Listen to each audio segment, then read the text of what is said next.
Welcome to Wrestling Over Everything, everybody. We are a very funny wrestling podcast out of the Central Valley of California. I'm Andrew. That's Dusty. Hey. How you doing, Dusty? You know what? I'm feeling optimistic, man. Nobody asks how Dusty's doing, you know? They always ask why Dusty doing, never Yeah. how Dusty doing. We're just caught up in all the wrestling and the drop kicks and the pile drivers, but we never ask how Dusty's doing. You know what? I'm feeling good, man. Had some pizza today. No, a win isn't a bad day, baby. Yeah, give me that. Where are we talking? Combo pizza from Mountain Mike's. Local place? Okay. Mountain Mike's makes a good pizza. That's I believe maybe a California specific chain. I don't think it's just Central Valley where we are, but I love a Mountain Mike's. It's a really good chain pizza. But follow us on YouTube and TikTok. We've been having some fun over there. I posted a funny video of Bruce the Barber Beefcake as the Zodiac. If you want to check that out. Follow us. Jesus Christ. Follow us also on Blue Sky. When I posted that, my girlfriend texted me and said, "This is going to do numbers," and it did. Yeah. So she knows. She knows. She's got a finger. She's got a finger on the pulse. Yeah. So follow us on all that stuff. We've got a non-deep dive episode today. We're going to hit a bio. Dusty's got a bio. We love our bios. Excited for this one. We're going to talk about the Great Sasuke. For some reason, beating the ever-living out of the dirt bike kid, and then we're going to play a quick game. We're going to try to get out under an hour today. I'm declaring it, Dusty. Yeah, and you got to call your shot sometimes. That's the only way you got to make it happen. So our bio, look, wrestling is a rich and layered tapestry full of weirdos and freaks and circus carnies, and we want to highlight some of the guys that might never make a deep dive episode because their stuff is from before video was readily available, or they're just weirdos that we love. You know, there's not very many. I can't think of a well-known occupation that has so many funny origin stories or like weird things. Like if you haven't heard any of these, it's always like he grew up hard living, probably in another country. He got to America, decided to be a wrestler, and in 2.5 weeks, he's on the cover of Newsweek. So he's one of life's 50 most important guys. Yeah. So today we're talking about Frederick Kenneth Blassie, better known as Classy Freddie Blassie. Okay, I've definitely heard of Classy Freddie Blassie. Yeah, this is what a genuine, like, and again, it's just one of these once in a lifetime lives from somebody. Born February 8th, 1918, St. Louis, Missouri. He went by many ring names. He was Freddie Blassie, Classy Freddie Blassie, the Vampire, just the Vampire. Hell yeah, dude. Hell yeah, dude. Sailor Fred Blassie, the Hollywood Fashion Plate, and the Hollywood Fashion Plate of Wrestling. That's a pretty good nickname. The Hollywood Fashion Plate is cool. What is a fashion plate? I think it's like he's the something you eat fashion off of. Yeah, he's the talk of the town. You know, like whenever it's on him, he's the epitome of it. So is this another like wheelin' dealin' better than you heel? To some degree, yeah. We'll get to his incarnations as a wrestler, but he had parents who were from Austria-Hungary, who were immigrants. Austria-Hungary, it might be they say wrestling is the best base for MMA, right? Right. Austria-Hungary might be the best base for professional wrestling because I think this is our second in a row Austria-Hungary guy. Yeah, that Eastern European bloc in the early 1900s. You're just you're coming out rough. They sure knew how to put together a program out there in Austria-Hungary. Yeah, they immigrated to the United States via Germany in 1912. He was an only child. Unfortunately, he had an alcoholic father, and at the age of 13, he threatened to beat his dad with a baseball bat. Hell yeah, dude. Yeah, instead, he goes to live with his aunt for about 6 months before his mother asked him to return home. So hard early life. Because of this, he was what's called a teetotaler, which is a person who doesn't drink alcohol. It's like a kind of like a straight edge thing, but they had it was like a temperance movement, so they had a different name for it. You were I bet they weren't as annoying as the current straight edge movement. Yeah, they drew a T on their hands to get into clubs. Is it because in totality they drink tea? It's TEE, totaler. Oh, I thought it was TEA. Yeah, so I looked it up, and I don't really understand why the name is teetotaler, but it's essentially like a temperance sort of religious movement that became popular, and he adopted that as throughout his life. So, oh my God, this can't be true. I love a stutter or a lisp, Dusty. Yes. Yeah. Apparently, the man who came up with teetotaler, his name was Richard Turner, Old Dickie Turner, from Preston, England, in 1833, and he was urging people to commit total abstinence from alcohol, not just moderation. He had a stutter, and he said, "I'll be teetotal for life." See, and like the olden days, bro. Shit. Now we just got 6'7". Yeah, and you figure like no one would remember the embarrassing stuff you did before videotape, right? You're like, oh man, Led Zeppelin got away with so much shit in the 60s and whatever. Like no one would remember, but it really is that scene from Superbad where they're like, you peed your pants in second grade, and he goes, no one remembers that, and people don't forget. Yeah, people don't forget. You said teetotaler. He's like, that was 9 years ago, asshole, or something like that. People don't forget. And he's yelling it as he's running away, which makes it even funnier. People don't forget. All right, so he goes to McKinley High School. He graduates and starts working at a meatpacking plant because what else are you going to do? There were blacksmiths, carny actors, and meat packers. Yeah. He also this is another detail that I love is all these guys back in the day, there used to just be boxing and wrestling at the local community center. You could just go to the Y and take up boxing. Because there's no TV. They hadn't figured out pickleball yet. Yeah, there's like nothing else to do. So, they always ask like, how'd those guys build Stonehenge? Or what about the lines in Central America? How'd those guys figure it out? They're like, there's no TV. You just had to do something. I'm bored. What do you want to do? Do you want to draw a giant spider? Like I'm talking a big fucking spider, dude. Like from here, you won't be able to see shit. But up there, so if somebody ever gets up there, they're gonna see that it's a spider, dude. Nobody's ever gonna get up there, dude. But imagine if they do. They're gonna be so freaked out. There's probably gonna be some Greek guy with a weird haircut saying that.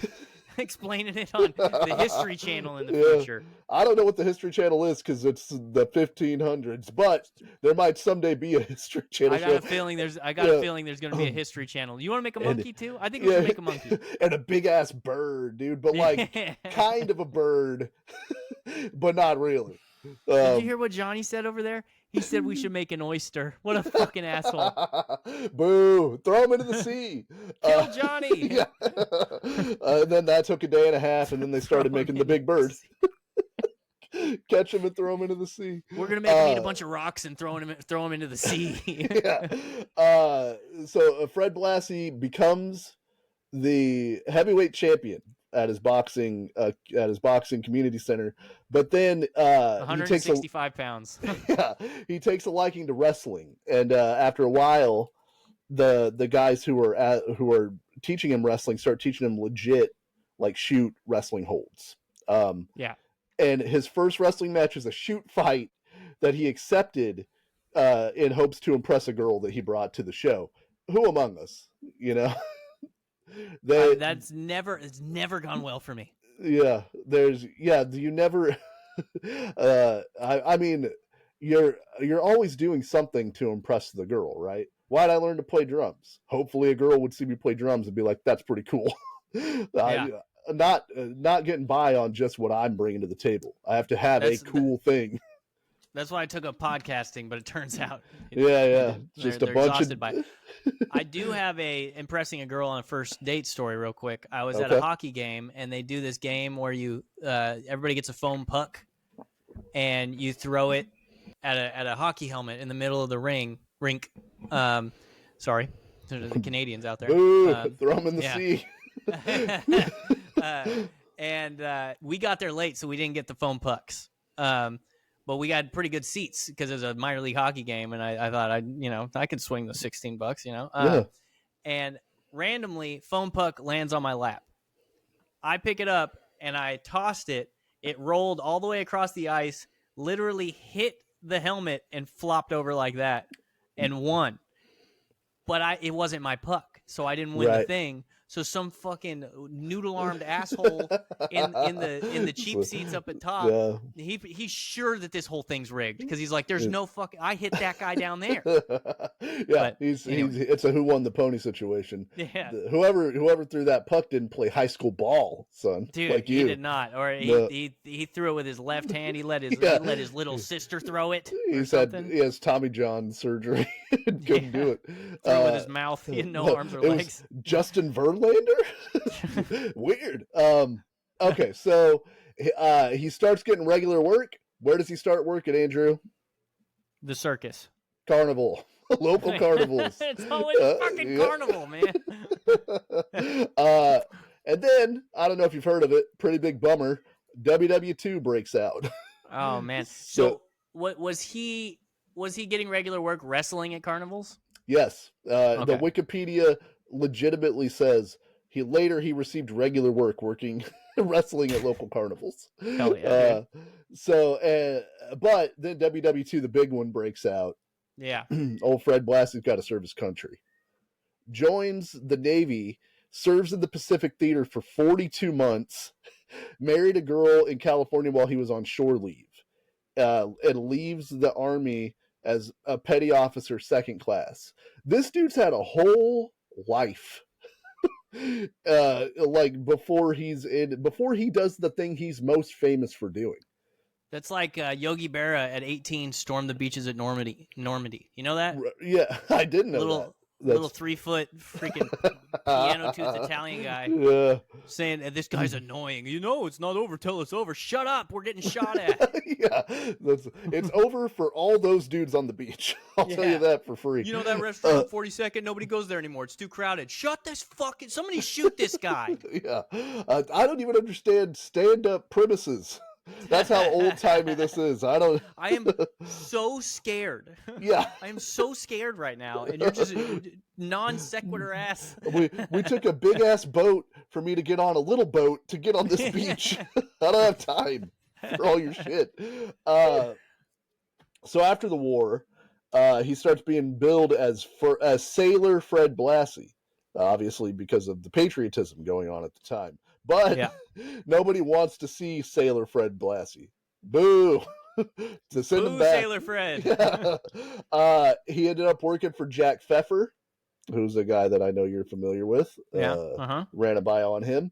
But Jack Pfeffer only wanted to employ people that looked like sideshow freaks for his show.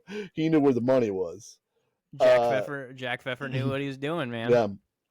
So it's during this time that he briefly went to work in New York for Jess McMahon, Vince McMahon Sr.'s dad. So it's always meatpacking plant, carnival, McMahon. Yep. No, right to a McMahon. Let me ask you this: you're working a meatpacking plant? Terrific. Yeah. Carnival circuit? Awesome. You'll be in Madison Square Garden tomorrow night. Did your dad like to drink? Yeah. You're gonna be my top star. In 1953, he starts working for Georgia Championship Wrestling, and has some success there. And it's while he's there that he decides to stop being a babyface and becomes a heel. The fans in the South booed him because they thought he was a Yankee. They considered him to be a Yankee, even though he's from St. Louis. Hey, guys, war ended 80 years ago. Yeah, you're gonna have to go ahead and let that go. That's the greatest. People don't forget. Yeah. Throw them into the sea, but this sea is sea for Confederacy. Throw them into the sea, to shining sea. And as you said, he bleached his hair because all assholes in the 1960s were dudes with bleach blonde hair. You got to be blonde. This is where the vampire part gets added into his gimmick. He starts because Antonio Russo was working in Georgia at the time. Yeah, you had to invite him into the ring. He couldn't get in otherwise. They're just throwing garlic at him in the crowd. Because he would bite his opponents, and then he would file his teeth into sharp points during his interviews and promos, which is pretty awesome. That's a good gimmick. That is funny. Filing your teeth, just like not paying attention to the interview, just trying to get the teeth right. Yeah. And so the main crux of his career happens in 1960. He comes to Los Angeles, where he's a star for the Worldwide Wrestling Association, the WWA. And he's one of the top draws for the Olympic Coliseum, which is in LA. He's such a heel that they had to bring uniformed police to the ring, like to escort him to the ring and on the way back. So you're getting paid, like you gotta guide Fred Blassie to the ring, and then you gotta wait while he has his match, and then when the heat is absolutely on, you gotta help him get back to the locker room. So listen, are any of you guys allergic to garlic? Yeah, it's going to be a real problem. A guy with a steak named Van Helsing is going to show up, and he is not happy that Fred Blassie's in the main event here. He is right pissed. Yeah. So in a title match, when he was the champion of the WWA against Lord James Beers, a fan threw acid on his back. So the etymology of this. All right, I'm going to the wrestling show. I fucking hate classy Freddie Blassie. Yeah. I think he's a goddamn vampire. Nosferatu type I read shit. That shit. Yeah, Count Olaf and shit. Yeah. I've got some acid. Mm-hmm. I need a container. Came upon some acid. Yeah, as one does. I need a container. I'm going to bring my container of acid to the Olympic Auditorium. Hope I don't bump into anybody while I'm getting to my seat. And then I'm going to watch. The acid doesn't eat through the container. Right. And then I'm going to throw that shit on him in the main event of this contest. We had another what I think one of our bios, was it paint? He got a bunch of paint thrown on him. Yeah, he got paint thrown on. Maybe the acid guy took notes from the paint guy. Yeah. Maybe it's the same guy. Over the course of his career, he was stabbed 21 times and lost vision in his right eye after being hit by a hard-boiled egg in the eye, which is not a thing that people talk about enough. That the amount of vision lost in the 60s due to hard-boiled eggs being thrown never gets enough credit. Well, the only way this is the problem is it was a hard-boiled egg free zone, and the only way to stop a bad guy with a hard-boiled egg is with a good guy with a hard-boiled egg. Yeah. If you have a soft-boiled egg, you stay home. Yeah. None of that shit flies here. Only criminals have hard-boiled eggs. Yeah. Jesus Christ! Guy walked into a thing with a hard-boiled egg in his pocket. Think about how hard you have to throw a hard-boiled egg to blind a guy. Dude, that would hurt so bad. To hit the eye with a hard-boiled egg. I got poked in the eye with a really fat finger one time. It was awful. It was was it Cyril Gahn's? Dude, it was a very similar situation. Like this guy, we were high-fiving. I was one of my baseball days, and I don't know why he went for like almost like a Sig Heil high five. Like he wasn't meaning to do that, but I'm just saying he's extending his fingers that way, straight into my eye. It was a doubleheader. Couldn't play in the second game. My eye swelled to shit. Yeah. God damn, I got shot in the eye with an airsoft gun, but I've still got my eye. So that hard-boiled egg did way better than both of those things. We've got 100 documentaries about O.J. Simpson, not one about hard-boiled eggs blinding a guy. It's a real hole in the industry. Yeah. So then in 1962, Classy Freddie Blassie goes to Japan to wrestle essentially the guy that brought professional wrestling to Japan, Ricky Dozan. He lost the heavyweight title to Dozan in LA, and then they had a rematch in Japan, and the Japanese people were pissed at the treatment of Ricky Dozan from Classy Freddie Blassie. He's biting the shit out of him and drawing blood from him. And he lost sight in his left eye. He got hit with sushi. Yeah, he got hit with California roll. No, one that has like the crab tail. The crunchiness. Yeah, right into the little eyeball. I love this too, because this is one of the, like, if you're talking about an old timey thing, this is a thing you could claim that nobody can disprove. But they're like, in Japan, people got so upset by the treatment of Fred Blassie. They started committing seppuku. No, it says several people had heart attacks. Several of the viewers had heart attacks and died. And the Wikipedia entry has a dubious distinction next to that, a notation. Because I've heard that. There's also no way he was stabbed 21 times, for the record. Yeah, unless it was like in the leg a bunch. At least by fans. Like, there's no way in 21 separate incidences somebody stabbed this guy. You know, it's a Murder on the Orient Express situation where they all stabbed him, so they're all guilty. But I've heard that story about, like, when people saw the original Frankenstein and they saw the Frankenstein monster, people died of a heart attack. In Pulp Fiction, when lady watched the scene where they stab Uma Thurman with the adrenaline, somebody had a heart attack and died. Like, it's always this story of, like, you want to talk about a super intense thing. The way Classy Freddie Blassie was kicking the shit out of Ricky Dozan caused cardiac failure in Japan. That's how over he was as a heel. Dusty, I really wish I could do an impression of a Japanese heart attack right now. But you can't. But I can't. Don't do it. It's a different time. I wouldn't do it.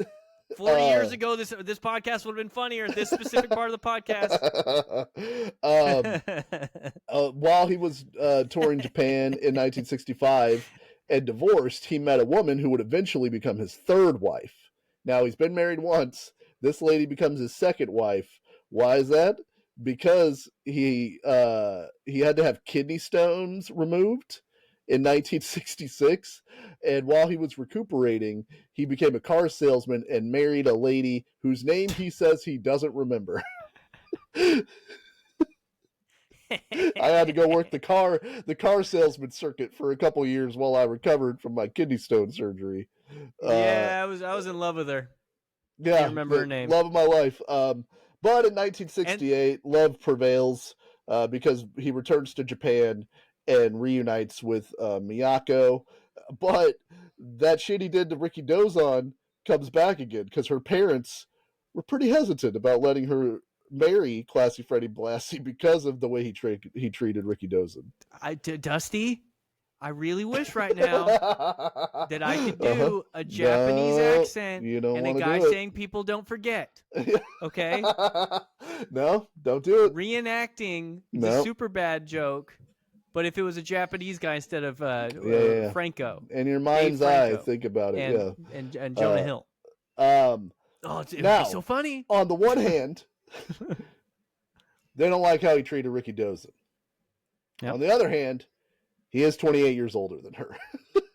Now, which one of those things carries more weight, I'm not entirely sure. But eventually, they're like, hey, you can get married. In 1960s Japan? 1968.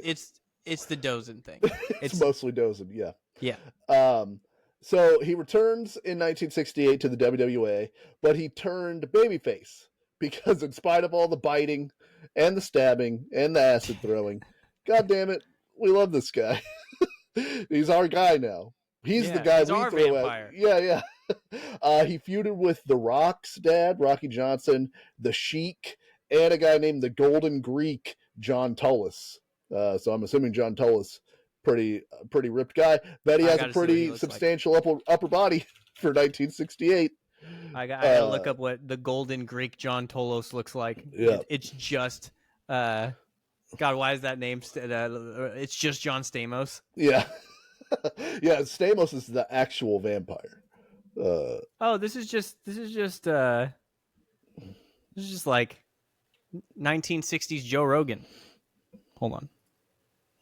Like news radio era Rogan, but it's a Greek guy. Look at him. Oh. I don't know. Yeah. That guy wants to know if you have ever eaten elk meat. Yeah. With tzatziki. Yeah. That guy wants to know why he can't just ask questions, you know? He's better. I like this picture better. Hold on. He's speaking impassionately in this picture right here. Yeah. That's a Yo Adrian moment. He's got some disdain for somebody. You know? Yeah. John Tullis. Their feud led to the final match of their feud led to a sellout in the Memorial Coliseum and set California records for attendance and gate. In 1974, Blassie retired from active wrestling because of a California law that prohibited anyone over the age of 55 from getting a wrestling license, which is a really funny idea to me. How, like, what year was this? 1974? Yeah. It's like 100 years after Billy the Kid. We're stopping 55-year-olds from fake wrestling? Well, kayfabe, baby. He's going to get in there and bite a guy. He can't have that. I guess that's true. Also, so, again, on the one hand, California law says he can't get a wrestling license. By the way, of course it's California. Yeah. Secondly, his knees are in pretty terrible shape. So you combine those two things, he retires from wrestling. And this is where most people, if you've known Classy Freddie Blassie for anything, it's mostly because he became a famous wrestling manager in the WWF during the initial WWF run in the 80s. So a lot of these, I'm guessing a lot of these like pictures of him being older that I've been showing are of him when he was a manager. As a manager, yeah. He managed Muhammad Ali in his boxer versus wrestling match against Antonio Inoki and publicly represented Ali for media events and interviews in the mid-70s. So I'm assuming, it never said in this, but I'm assuming Classy Freddie Blassie is a pretty good promo if Muhammad Ali's letting him do his promos for him. I was going to say, why would you let a guy, anybody talk for Muhammad Ali? Yeah, unless, I mean, maybe he's got it. So one of his most famous proteges probably is the Iron Sheik. Freddie Blassie was his manager whenever the Iron Sheik won the WWF title against Bob Backlund in 1983 before he lost it to one of Blassie's old managees, Hulk Hogan.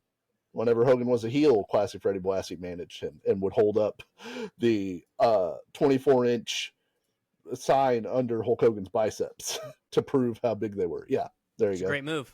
Yeah. That's a great move. Look at that outfit on Blassie too, by the way. Dude, he's the fashion plate of wrestling. That's how you become the fashion plate of wrestling. In 1986, he really winds down and basically goes into retirement. He was on the payroll for WWF until he died, even after he retired. He's one of the few guys, or he might be the only guy really, to ever work for all four generations of the McMahons. Because he worked for Jess McMahon, Vince Sr., Vince Jr., and he was around when Shane and Stephanie were like television characters and had interactions with them. That's pretty wild. I'd like to sit him down and talk to him about what he thought about the McMahon family. Look at this picture of Hulk Hogan with Blassie. That's a Tesla logo. Look, Hulk, I told you last week we were angry at Hulk Hogan for future crimes, including that is true. Tesla. He's been trying to warn us for years. Mm-hmm. So if people only have the audio, Hulk Hogan for some reason has shaved his chest hair. his chest and stomach hair into what looks kind of like a mushroom cloud, I guess.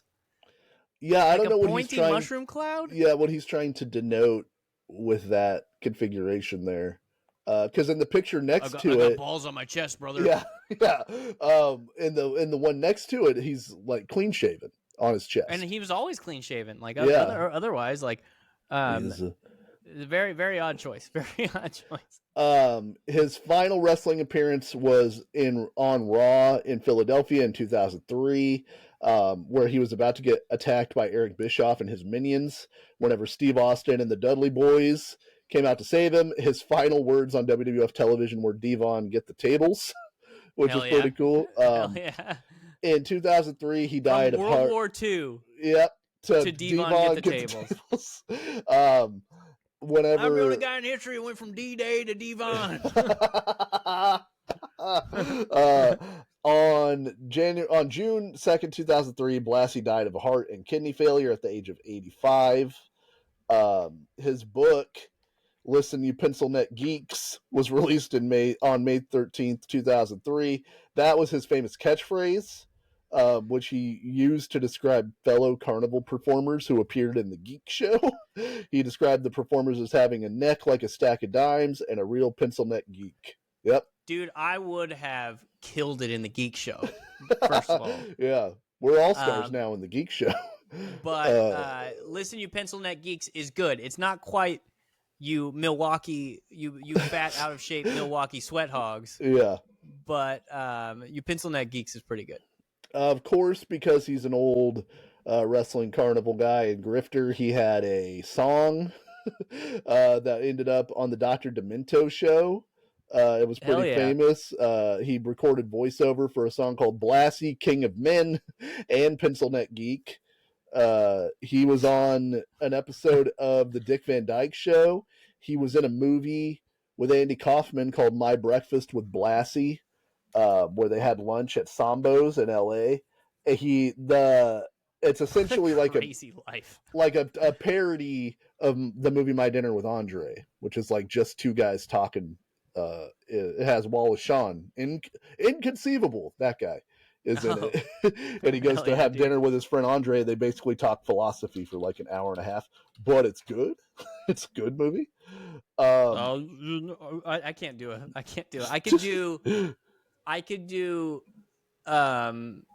Andre if he was Japanese. I don't think you should. Okay. I think Wallace Shawn's still alive, by the way. Hell yeah. 81 years old. I found this story. This will be the last thing that that we talk about with Fred Blassie, but he had a match with Bruno Sammartino in the WWF, and Bruno's apparently, because he's Italian American, he's Italian, but he's got all these guys. Whenever he becomes famous, these like mafia guys kind of become his entourage in all these different cities, even though Bruno wasn't like mafia'd up. They would come around and kind of be his entourage, right? Yeah. And so in the match, pretty sick. In the match, Fred wins the match by countout because while the ref was distracted, he nut shots Bruno Sammartino, and I have a feeling Mafia didn't like that happening. Yeah, so they have to stretcher him to the back. That's how bad this particular shot to the nuts is on Sammartino. And whenever they get back to the dressing room, Fred Blassie realizes that he's in the wrong dressing room, but there's nowhere for him to go. Like, there's one backstage area. He can't go to like the heel side, which is what they used to do. There was like a babyface side and a heel side. Yeah. And so he realizes he's in the wrong hallway. They had no connecting hallway. So he was stuck with a bunch of these people and had to kayfabe his gimmick with Bruno on the stretcher. And he said, typical Italian stunt. You hit a guy in the neck, he grabs his balls. That's a great fucking line. And apparently one of the mafia dudes, this guy named Jilly Rizzo, who was Frank Sinatra's #1 sidekick, whipped out his gun and said, I'm going to kill that son of a bitch. And Bruno had to be like, kayfabe him and be like, let me take care of it in the ring for you. You know, like, I want to get this guy and beat his ass in the ring. So just, delightful kayfabe story about you hit a guy in the neck, he grabs his balls. It's so good. So yeah, man, just I think that you put the perfect button on this. This dude fought Germans in World War II, and then helped the Dudley Boys put Eric Bischoff through a table in 2003. What more of a life could you possibly have? It just feels like people don't live lives like that anymore. No, like I said my office job. I'm never, that's there's gonna be a guy who like survived 9/11, and then like he was a baby, and then like his grandkid is gonna walk on Mars or some shit. You know what I mean? But like, there's just so many guys because everybody went to war. I think that's the thing. Is like. And you had to fight your way up from the boxcars. Everybody did. Nobody was special in regards to the boxcars. Nobody was like, and then he worked in data entry for 30 years. Right. And he wrestled on the weekends. Yeah. Yeah. Because he had to pay rent. So that's Classy Freddie Blassie. I do have an embarrassing story that relates to Fred Blassie. He kicked me in the balls and I got disqualified. I was at my buddy's wedding, and I was a groomsman in my buddy's wedding one time. And this was whenever I was a single guy, and I was like, hey, maybe I'll meet somebody at this wedding. Who knows? You're mingling with people that you don't normally meet. Right. But as they're doing the walk out, and, there are some DJs, like when people are walking out there, they introduce the different sides and they give like a fun fact or whatever. My buddy provided the fun facts for everybody. So when it came to me, he's like, groomsman number 3, Dusty, this guy knows more about wrestling than anybody ever. It's like, dude, way to bury me in front of a bunch of people I don't know. Like, this guy knows so much about professional wrestling that it's actually upsetting to hear him talk Concerning. about it. Yeah. So then I'm sitting there eating dinner at the table, and the DJ comes over. And he's like, hey, man, your buddy gave me a bunch of different facts, but I thought that one was the coolest one. It's like, you killed me, dude. What did you do this for? And he's like, have you ever heard of Classy Freddie Blassie? And I was like, fucking of course I have, man. God damn it, yes. Did you not read you read that? And then you thought you were going to get me with Classy Freddie Blassie, who's in WrestleMania 1? You think I've never seen WrestleMania 1? You son of a bitch. You've killed me here. I got no cred here. Shut the fuck up. Go away. Yeah. And now you're talking to me about it? That's worse. Bury me in concrete like Paul Bearer at this point. Oh, you didn't see that one? Throw me into the sea. Yeah. Oh, you didn't see that? You're not keeping up with the current product? Get away from me. Get the fuck away from me. At least he hit you with Blassie, though. He didn't hit you with something. You know what I mean? You know Earthquake? Yeah. Tonight. Go Play Tonight's going to be a good night because it's 2005. That's when this son of a bitch. Is. Yeah. You've killed me. So, Classic Freddie Blassie, rest in power. We love you. He gets the stamp of approval. I'm a fan. I want to see some of his work. A guy that we don't give a stamp of approval for this week, because Andrew last time we did a bio talked to us about the great Antonio, who foolishly got into a shoot fight with Antonio Inoki in Japan, famously. Made me think of some other shoot fights that broke out in wrestling that we could talk about. So I sent Andrew a video this week from 1999 of the Great Sasuke versus the Dirt Bike Kid. Yeah. And we've talked about the Dirt Bike Kid recently, and I can't remember under what context, because I remember we find like a movie starring Ralphie from freaking Oh yeah, but I don't think yeah, it was they might have been called You mentioned the Dirt Bike Kid at some point in the last probably because of his fight with the Great Sasuke. That's the only thing. That's probably what it was. Where you said, yeah. So a little bit of context for this: the Great Sasuke, of the greatest pay-per-view of all time, Canadian Stampede legend, Thank you for acknowledging it.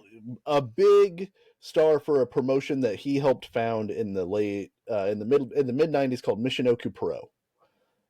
That was like smaller Japanese guys doing a more athletic style. And there's only masked wrestlers. They got pretty popular. Yeah, he was in the Super J Cup. He wrestled Jushin Thunder Liger. He's their top guy, to the degree that like he has a little bit of work in ECW in 1997 and WWE in 1997.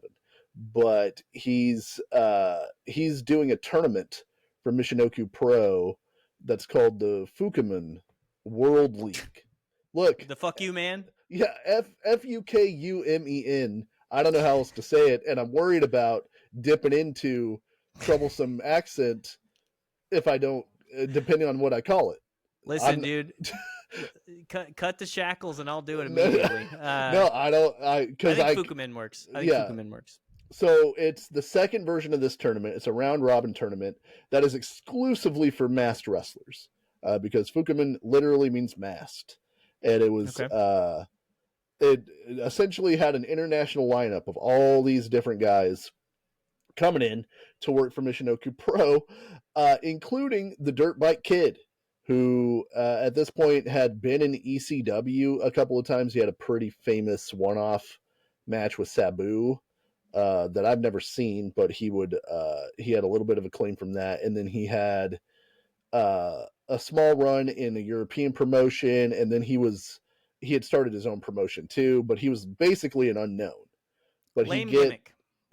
Lame gimmick. It is. Yeah, it is like you can't think of a Halloween costume, but you play baseball, so you just put on your practice stuff and go as a baseball player. Like that is the Dirt Bike Kid. It definitely reads as like your backyard wrestler gimmick. What am I? What do I got? What do I got around? Oh, I'm the Dirt Bike Kid. Yeah. What am I passionate about? Yeah.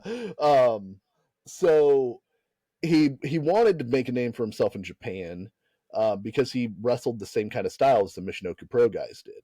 So he gets invited to this tournament, but he's told in the first round he's going to lose in 3 minutes to the Great Sasuke. And he's already pissed because he doesn't really... What did he think was going to happen in Japan? Yeah. You're the Dirt Bike Kid. He's also not thrilled that he has to be in a masked tournament because he was not accustomed to wearing his full mask. He apparently wore the motocross helmet or half helmet as part of his entrance and then would wrestle barefaced except for goggles, which sounds terrible. Like, you got to either do no stuff on your face or you got to be the Dirt Bike Kid with like a helmet, I think. Plus, you can't be a legitimate promotion trying to keep kayfabe and let a guy with goggles get punched in the face and the guy punching is fine. Right. But their Michinoku Pro is like, no, the name of the tournament is the Masked Pro Tournament. You got to wear a mask. So they like go back and forth on that, and apparently they decide that he's like gonna wear the half mask. And he's wearing like a Mortal Kombat like bullshit mask. Like it's awful. Yeah. And he gets in the ring and he's already pissed about that. He's pissed because the plan for the match is for him to start early, hit a few moves, get some heat on Sasuke, and then Sasuke will take over, hit him with some stuff, and then submit him in like a pretty early. Yeah, that's a not quite Scorpion Dirt Bike Kid. And he's really upset about this. He's like, he keeps trying to renegotiate the terms of the match, and Sasuke's kind of big timing him because Sasuke is the biggest star in the promotion and also the booker. And in this, I found an article that basically breaks down all of this and has some quotes from the Dirt Bike Kid guy, and he never mentions why he was so mad about this, given that it was like not a single elimination tournament. Like they didn't fly him all the way to Japan just to lose in 3 minutes to the Great Sasuke. It's a round robin tournament. So you're going to wrestle more guys, right? Yeah. So and Sasuke is not the guy that you're going to get a bunch of heat on. Like right. So he's the main guy. He's the reason probably that a lot of people paid to come to this thing because he's their biggest star by a lot.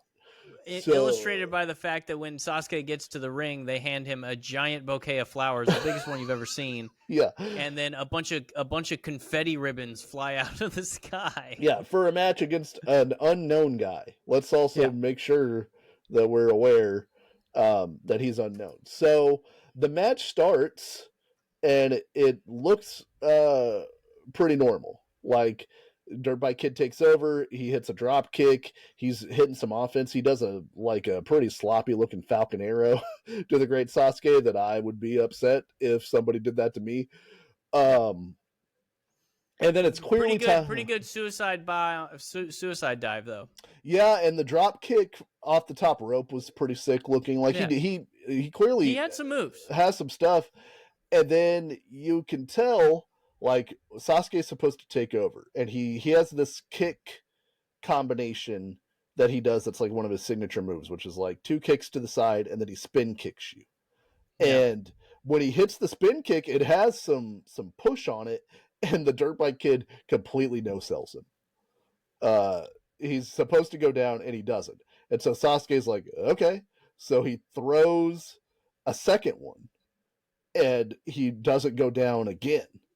And I think at this point is whenever he's Sasuke's figuring it out, and the Dirt Bike Kid admits to the fact that he no-sold it because he was mad about how the match was going to go. So he has, and apparently going into this, he had a rib injury that was undisclosed, I believe, unless somebody told the Great Sasuke about it. But that third spin kick, he kicks him right in the ribs where he's hurt, and he does go down now, but he goes down in a way that's not wrestling like wrestling related. He goes down as a way he falls and covers, basically. Yeah, he goes down like a dude who got kicked in the ribs where it hurts. Hard. And the Great Sasuke like was pulling the kicks. You can tell he wasn't like at first trying to hurt him, but he was like stiff. Like the kicks to the liver like looked like, because they actually pushed him. Like he no-sold him, but they pushed his body. But you can tell that he wasn't like trying to kill this kid at this point with these kicks. Yeah, and it's only after he falls that Sasuke kind of starts giving it to him pretty good. He kicks him a few times. He jumps and hits him with a flying knee in the side of the head. And it's basically like he kicks him in the face at the end. It basically incapacitates him. And then whenever he goes to get up, the Great Sasuke grabs him in a front guillotine, like with wrist control. Standing. Yeah, and chokes him out. Essentially, he starts tapping, and Sasuke won't let go of him. He cranked it hard. It was like John Jones, Lyoto Machida against the cage. He cranked it hard. It's a deep choke. And to anybody out there who's listening and doesn't know, like, that is a move that will end most real fights. If you can get a front headlock on somebody, like, if you know how to do it, if you're a guy who knows how to do this, that's how most real backstage wrestling fights end, is a front face lock, because they know how to do it. You can put a guy out with it. I don't think that the Dirt Bike Kid goes all the way out here. No. He's not feeling great though. No. Did you see the referee comes over and sprays some water on him was that water out of a bottle? Yeah. Because it was like, it came out like it was aerosol. Like it wasn't like, like he was like all over his face. I'm like, is that icy hot? Is it chloroform? What are they doing to this guy? Yeah, they spray him with water, and I was watching this with my wife, and she thought that maybe they were giving him like, whenever your cat is bad, you're trying to teach your cat diversion behavior. There's a little bit of chili powder in there. Yeah. Cayenne pepper in that water. You're trying to reestablish behavior. You don't shoot on the Great Sasuke. They shot some of it in his face. Afterwards, Sasuke is like pumped, but he doesn't know what to do with his energy, so he just starts running the ropes. He got the zoomies. Yeah, he gets the great zoomies, and he's running around, and then the funniest part is whenever the Dirt Bike Kid starts to get back up, Sasuke like squares up with him again, and he's like, "What do you want to do about it?" And the Dirt Bike Kid kind of begs off, and then goes to shake his hand, and Sasuke big times him again. It's like, get the fuck out of my ring, dude. The part where Sasuke squares up with him reminded me of in the Big Lebowski when they're fighting the nihilists at the end. Yeah. And Jeff Bridges is like kind of squared up with the nihilist, and he's like, "What do you want to do about it, fuckhead?" And it's like, so funny to me. You know what's funny is it reminded me of Jeff Daniels in Dumb and Dumber when he gets in the snowball fight with Mary Samsonite. Oh and, yeah. He like shoves her head into the snow and packs snow on top of her head, and then she gets up and he gets in the fighting stance. Yeah. Like that's what it reminded me of. So of course after this, people are like, "What happened?" And both sides of this come out, and most people are like, "Well, yeah, this guy was being uncooperative. Like, you're gonna shoot with the boss of the company?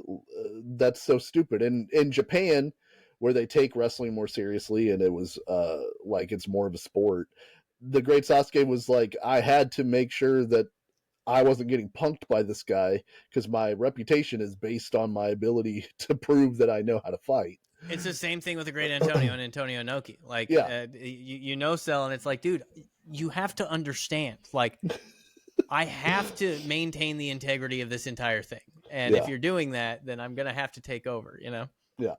In interviews afterwards, the Dirt Bike Kid said that Sasuke was a coward and accused him of malice for setting him up for such a shitty match.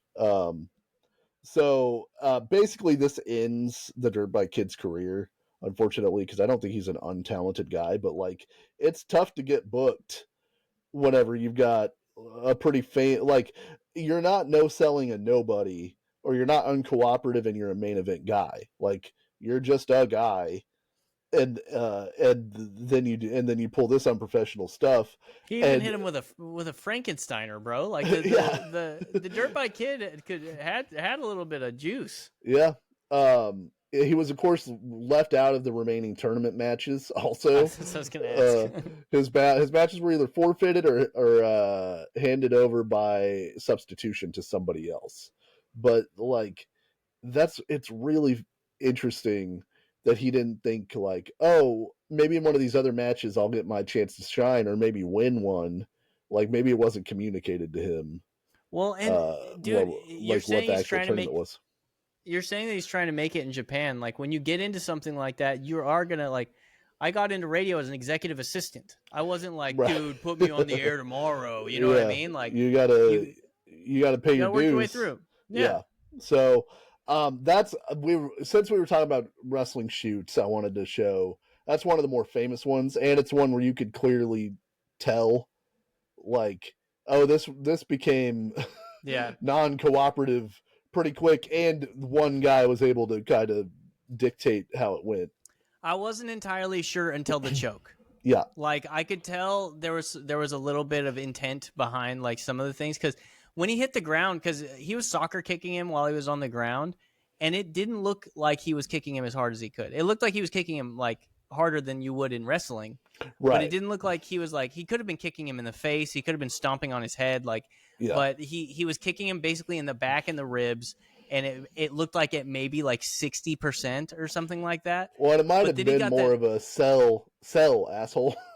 Yeah. You know, yeah. But then he got so he kind of went easy on him, because the choke sucks, but it's not going to hurt you. Like, you're going to be fine afterwards. Right. But the funny thing is, you could hear as soon as the choke, like if you really listen to it, I don't know if that was one of the announcers.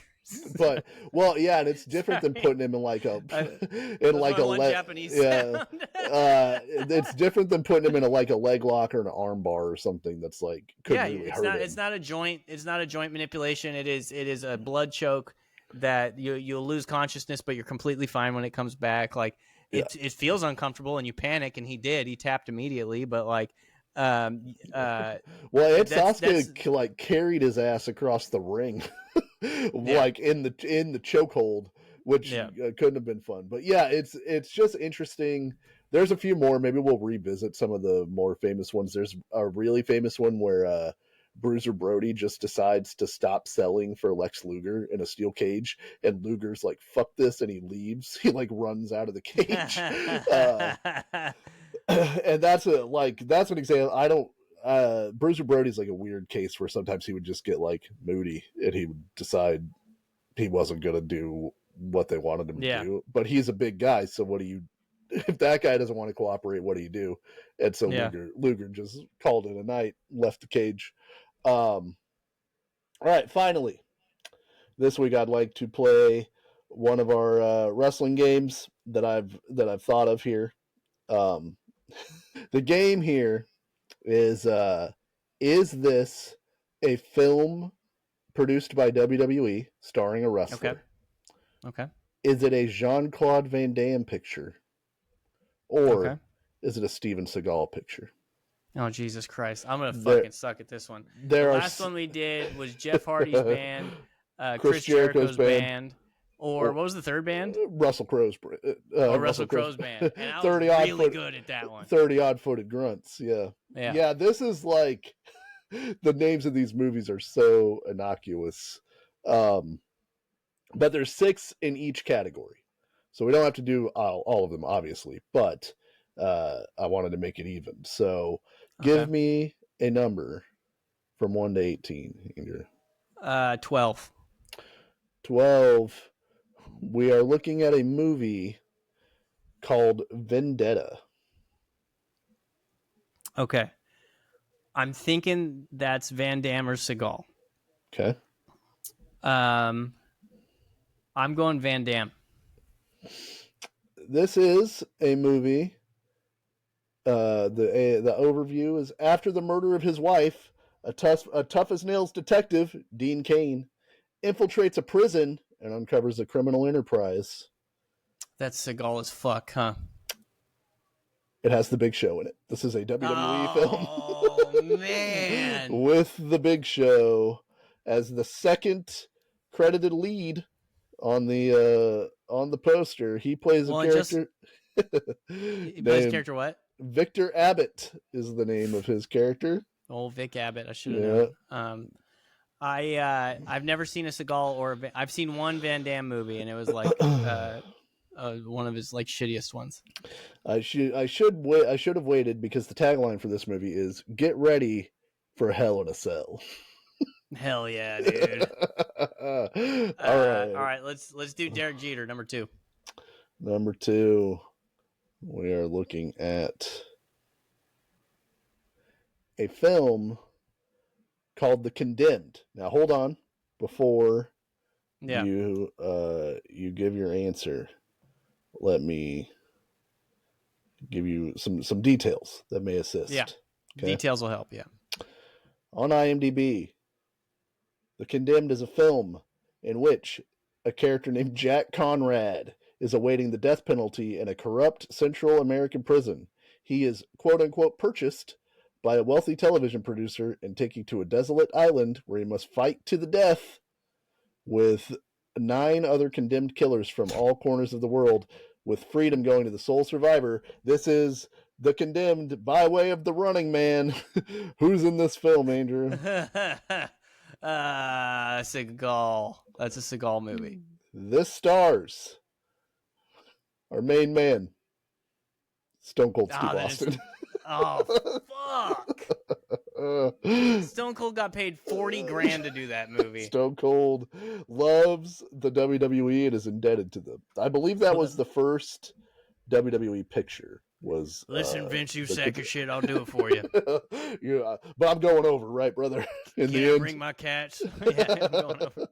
Owen's not going to be there, is he? All right. A-Rod, 13. 13. All right, we are looking at a film that is called Half Past Dead, which I've heard people say is a good film title. How do you feel about that? It's also the band lyric. Half Past Dead? Isn't that what they say? I walked out of Nazareth, was feeling about half past dead. Isn't that what he says? Oh, that might be. I don't know that I've ever considered. Because it rhymes with head, but Right. I always thought it was half past good, but good doesn't rhyme with head, so I think it's half past dead. All right. It's called The Weight, right? Yeah, The Weight by the band. That song rips. It does rip. In the Half film, Past Dead. That's what they say. Okay. Sorry. In the film Half Past Dead, FBI agent Sasha Pervitskowitz goes undercover in a newly reopened Alcatraz prison to find out who killed his wife. While there, he stumbles onto a plot revolving a death row inmate and, some other stuff. Oh, and his $200 million stash of gold. That's Jean-Claude Van Damme. This is a film that I have seen in the theater that stars Ja Rule and Steven Seagal. God damn it! That's over Steven Seagal plays Sasha Malakatov? Sasha Petrovich. God damn it! I was like, foreign? That's Van Damme. No. Or it's Rusev. Yeah. You got to remember, there's a third pony in this race. That's 0 for 3 right now, brother. Dude, I told you I was gonna be bad at this. Yeah. They're very similar. That's what I'm finding. Oh yeah, I got to give you a number. 18. Number 18. All right. 2 more. This one and one more. There's a film called Absolution from 2015. This film is a contract killer John Alexander has a chance to save an innocent girl from a powerful mob boss, but protecting her means betraying the government agency that he's a part of. You want to go? That's WWE. Okay, that's what you think. This is fake John Wick that also has Vinnie Jones in it, starring Steven Seagal. God damn it, bro! They're still letting Seagal make movies in 2005. 2015, dude. 15. That's what I mean. Yeah, 15. God damn. He's an international superstar, dude. He's the king I have to get this last one. He's the king of Aikido. I'm cooked. He's the king of Aikido. Right. Aikido. Last one. You want to hit me with a number? You pick one for the last one. All right. All right. I'm giving you the film from 2013. It is called Dead Man Down. Give me 1 second. 2013? Yep. Okay. It's just astounding to me that Steven Seagal made a movie 10 years ago. Yeah. 2013, rising gangland player Victor infiltrates the criminal empire ran by Alphonse. But his aim is not to accumulate prestige or power. Instead, Victor's mission is to make Alphonse pay for destroying his once happy life. Victor's machinations do not go unnoticed. Beatrice, there's going to be a test later. His neighbor watches and waits. When she uncovers Victor's secret, she threatens to expose them unless he can help her carry out his own campaign of revenge. What do you think? See, that sounds like Seagal. But we've had so many Seagals. Spoiler alert, they're all going to sound like Seagal. It's a flock of Seagals. Yeah, that's the point of the game. Yeah, no, I heard you. You got to run. There's a dead man down. I'm doing it, dude. I'm doing it. Seagal. Oh, I've got some bad news for you, Andrew. Fuck, dude. God damn it. This is a film that features a performance by one of your least favorite wrestlers in the world, Bad News Barrett. Wait, I was going to say it's Wade Barrett, isn't it? It's Wade Barrett. It's Wade Barrett, isn't it? Son of a bitch. Wouldn't it be Barrett? This movie has Colin Farrell, Naomi Rapace, Terrence Howard, and the mathematician. Yeah, the noted mathematician and actor. And then Wade Barrett as a character named Kilroy. So Hell yeah, dude. I'm not sure if this is a WWE production, but it has a pro wrestler in it. It counts. It counts. No. Well, that sucks. I went 0 for 5. Yeah, so we're gonna again. We're gonna go ahead and save this so that I can return to this game because this is fun for me, not necessarily for you. That's fucked up. I need to make a clip of me getting all the banned ones right. But thank you for listening, everybody. We came in close to an hour. I almost had a house fire, so we had to stop for a second. But yeah, I'm gonna say without the house fire, we're pert near an hour. Yeah. So follow us on all this stuff. Follow us on YouTube. Follow us on TikTok. Follow us on Blue Sky. Dusty, you want to sign us out? Yeah, thank you everybody who listens. We appreciate you. Andrew dropped all the stuff at the top. Come back again next week for one of our deep dive episodes. I think you're really gonna like it. Bye, everybody. Hell yeah, dude. Hell yeah, dude.